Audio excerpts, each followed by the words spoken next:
Hey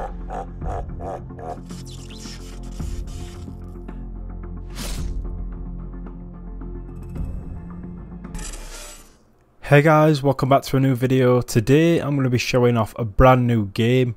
Now I know I don't really branch out into other games, but this one is definitely one that I've had my eye on for a while. So today I'm going to be talking about Outriders. Now Outriders is a third person looter shooter from the storied developers People Can Fly. Now People Can Fly have also developed like the Gears of War franchise, that sort of thing, Bulletstorm. So they're a really big company and they've decided to make this third person looter shooter, and they've contacted me to have a pre-test, that sort of thing.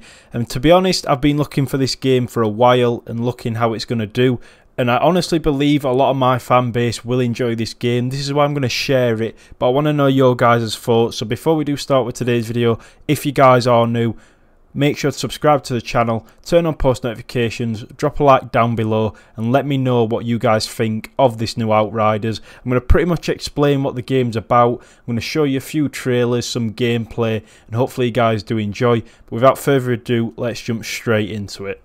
So the story of Outriders is somewhat influenced by a Polish folklore and follows a band of soldiers who are corrupted by a force of unknown origins known as the Anomaly.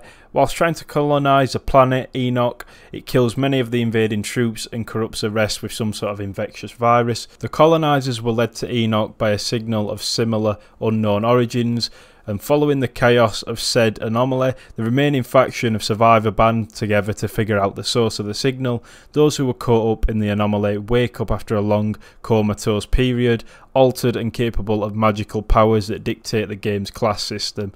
Outriders will allow players to fit into the mould of the typical MMO classes like tanks, rogues, mages amongst others, but gunplay is still at the core of the game. Now I just want to talk about this, is a little bit more to the story, but I also want to say a quick thing about the classes. So what it means by the class system, there's going to be 4 different classes and I'll talk about them later on in the video. But it's going to be like Destiny, so how we have the Hunter, the Warlock, the Titan. There's going to be different classes with different abilities, so it does really link to Destiny, and this is why I like this game a lot, and I think it has some good potential. And then the final little bit of the story: awake after a deadly infection, the survivors split off into desperate factions, including gruesome tribes and scientists focused on technology. You're left in the middle of this civil war on a failed colonisation project of a planet which is now full of terrible beasts, as well as the worst animal of all, other humans, some which are totally corrupted by the anomaly, leaving the little trace of humanity in their system. The game kicks off with the protagonist arriving on Enoch with the colonising force before jumping through time 30 years after the colonisers awaken to the anomaly. So that's the story summed up, guys. Obviously it's a little bit shorter and I've made it sort of into a point where you guys can sort of understand it. But the storyline seems like it's good, seems like it's been well developed. But let me know if you guys do like the storyline. Now you may be wondering, what sort of game is it, what platforms is it coming out on? Now this game is going to be releasing on February 2nd, 2021. So there's a little while for the game yet. However, they have said that I can test the game out a little bit before, so I'm going to give you my thoughts and opinions on that when I do finally get my hands on it. But yeah, that's pretty much the story, the release date. It's also a massive feature, guys, and it is going to be cross-play, fully cross-play, which is the one thing I'm really excited about. Because I know at the minute Destiny 2 isn't, and that is a game that I'm mainly based on. So it is a little bit annoying now I can't play with everyone on different platforms, but Outriders have announced that it will be fully cross-play. So you will be able to play with Xbox Series X, PS5 and PC, and also all the old consoles. Now I'm going to discuss sort of how the gameplay works and how the loot system works in this game.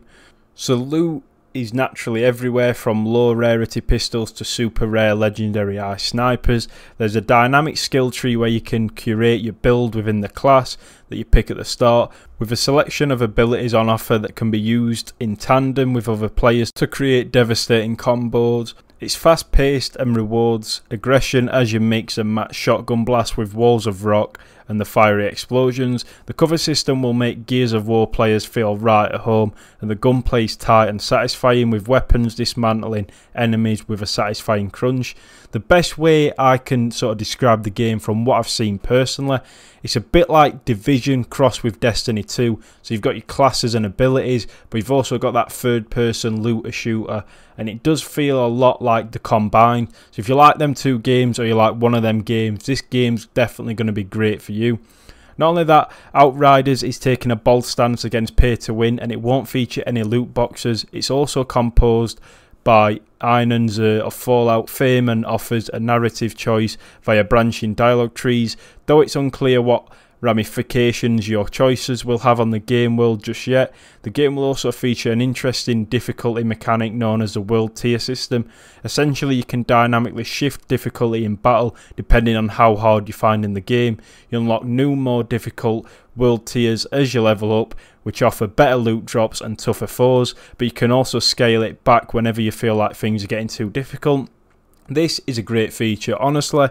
Having the world tier system, especially for endgame, which is what Destiny usually struggles in and a lot of other games struggle in, and that is endgame, having them difficulty selections where you can make the game harder and harder or easier and easier depending on what activity you guys are doing, is going to make this game really good. This also means it isn't just up to the developers to balance the game with one blanket difficulty. The players can pick and choose how they want to experience it, given the focus on story components. Some may want to just play the game in a cinematic fashion with little challenge compared to those who want to grind for endgame loot against tricky enemies. Now I just want to finish this video up talking briefly about the classes. Now we do know about 3 and some of the abilities. The 4th one is still a little bit unknown, but we do know the name of it. So the first one in the game that I'm going to talk about is the Devastator. Now this is a class, pretty much the Devastator is a class of choice for players who tend to go tank. Its abilities primarily include skills to lower damage taken, heal when foes are killed, and knock back enemies. Some of the abilities you guys can use are Earthquake, releases a blast of energy that damages and knocks back enemies. Golem temporarily reduces damage taken. Gravity Jump deals damage to a single target and knocks back surrounding enemies. Healing heals the Devastator when nearby enemies are killed. So that is the Devastator summed up. The next one I want to talk about is the Pyromancer. Now the Pyromancer is an excellent choice for players looking to deal range damage to groups of enemies. This is a class of choice for area of attack damage, which makes the Pyromancer perfect for crowd control. Some of his abilities are Ash Blast, deals damage and inflicts ash on enemies in an area. Thermal Bomb deals damage and knocks back an enemy. Slain enemies will explode. Heat Wave deals fire damage in a straight line, and then Healing, recover health when marked enemies are killed. And then the third one, which is the one that we know about fully pretty much, is the Trickster. Fans of the Rogue class will likely get their kicks out of the Trickster. This is an agile class with the potential to deal very high damage, and its risk versus reward healing abilities allow the Trickster to regain health when killing in close quarters. Some of his abilities are Temporal Slice, deal damage and slow a single enemy. Slow Trap, slows down enemies caught within the area of effect. Hunt the Prey, teleport the Trickster behind an enemy, boost shield, and then Healing. Enemies killed at close range will heal the Trickster. Now they're the 3 we know about, and the 4th one that has come out is actually the Technomancer, but I don't really have that much information on him. But when I get more information, I'll definitely make a video, and also I'll go through the mods and that. But that's going to wrap up today's video. Hopefully this introduced you into Outriders. I made this video just to see what your guys' thoughts and opinions are. If you want me to carry on making videos on this game up until release, and we'll see how it goes on release, let me know. Hopefully this gets a lot of views and sort of likes, because I'd love to see what you guys think of this game, and let me know if you are excited for Outriders, and if you're not, let me know why, so I can pass it on to obviously the feedback team. But hopefully you guys did enjoy. Remember to subscribe, drop a like down below. As always, I will catch you in the next one.